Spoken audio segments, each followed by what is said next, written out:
All right, so let's talk about shoulder positioning. Let's talk about shoulder stability, all right, especially in the overhead position. And we work in the overhead position quite a bit. Reason being is when we get into an overhead position, it's an expression of full range of motion through your shoulder joint. And when we're working on full range of motion of your shoulder joint, and when I'm saying shoulder joint, think ball and socket joint, there's something else that's really important with that, and it's the positioning of your shoulder blade. So think of your shoulder as more than just that ball and socket joint. They call it the shoulder girdle. There's a lot more going on there. And depending on the position of your shoulder blade, that will ultimately determine some of the position of your arm. All right, let me explain exactly what I mean here. So first of all, I'm going to show you on my person, then I'm going to draw it so you can see sort of what I'm talking about. Okay, so here's the thing. When I'm going into an overhead position, I'm going to give you a side view.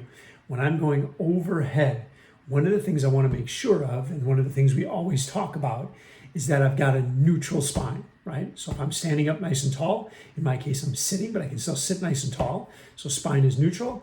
Now I'm going to reach my arm overhead without moving my spine, right?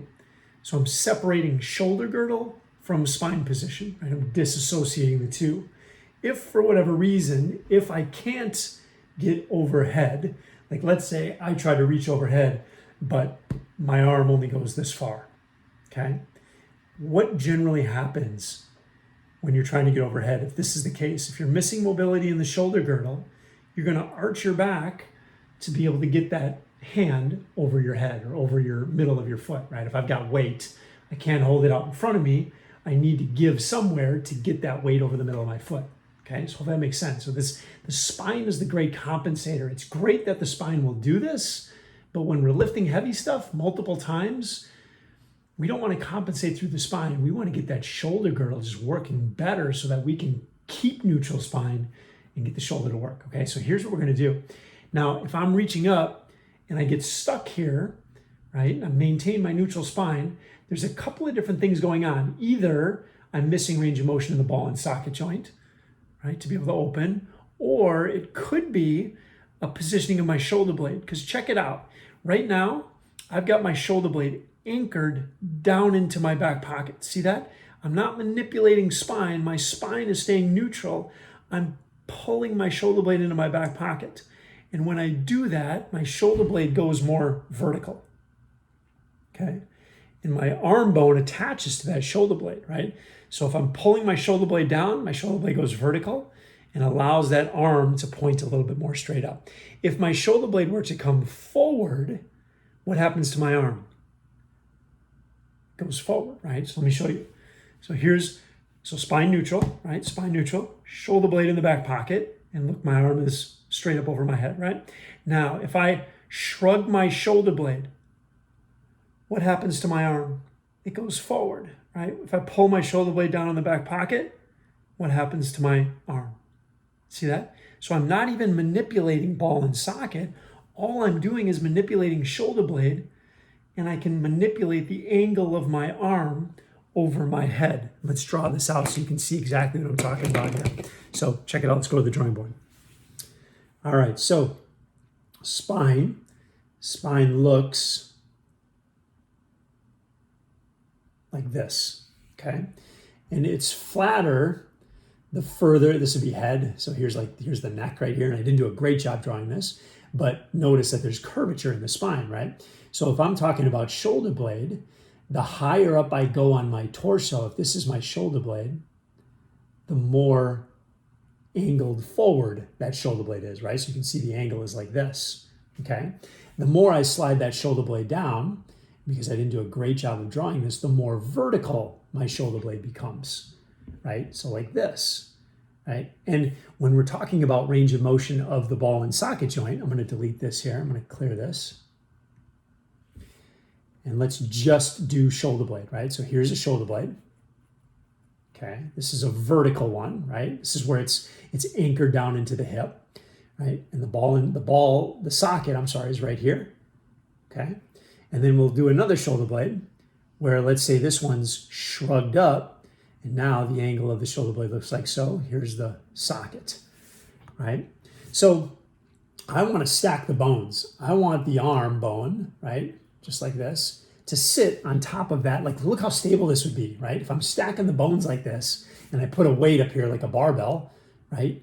That's going to be a much more stable position than if I'm working on this angle, right? So if my shoulders are shrugged up at all, first of all, I need more range of motion through that ball and socket joint. And let's say this is the front. This is the front of the body, okay, just to be very clear. This is the front of the body, right? So your head is facing this direction, okay? So if I shrug my shoulders up, right, I need more range of motion through this ball and socket joint, because now I'm at what? This is a 200-degree angle as opposed to a 180-degree angle, right? And I would even argue that for everyday life, if the shoulder girdle is working well, we don't need 200 degrees of shoulder flexion.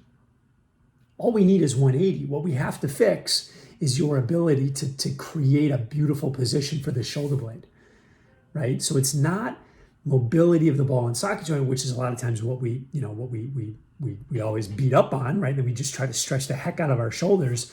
So much of it is just the positioning, the angle of the shoulder blade, all right? And there's muscles everywhere in the body, but there's muscles under the shoulder blade that attach into the shoulder blade that help to pull that thing down, right? That help to pull this, to reposition it so that we can get this stuff to stack. Now, there are some folks that are missing range of motion in their shoulder joint, right? So maybe we have a beautiful vertical shoulder blade, but we're missing range of motion in the shoulder joint, right? So there is that can happen, but then we know, right? Then we know that, okay, now it's this that we need to work on, not positioning your shoulder blade. Okay, so when you're working on your overhead positions, keep this in mind. Is your shoulder blade in the right spot? Play with it, shrug your shoulder, put it down in the back pocket, and don't do it with weight. Okay, just do it just like I was showing you in the video, right? I should probably come over here, but just do it just with your arm, and then you can even do it with a wooden stick, but really start to create a sense of awareness of your shoulder blade on your rib cage, because that's probably arguably the most important thing, is the positioning of that shoulder blade to get the ball and socket joint to work really, really well. If your shoulder blade is not in the right spot, just imagine this thing here, right? If I put a bunch of weight at the top of that, if I put a bunch of weight at the top of this one here, if I put a barbell on that, right, is that going to be stable in this spot? Or is there going to be a lot of pressure, pushing this thing down? It's even going to, anyway, the angles of force, the angles of action in that joint are not where we want. It's not something that we want to create. It's not the force. It's not the line of resistance that we want going through that ball and socket joint. Again, we want to stack the bones. The more vertical, the more stable, and the stronger you can become. Okay? All right. Hopefully all that makes sense. If you have questions, let me know.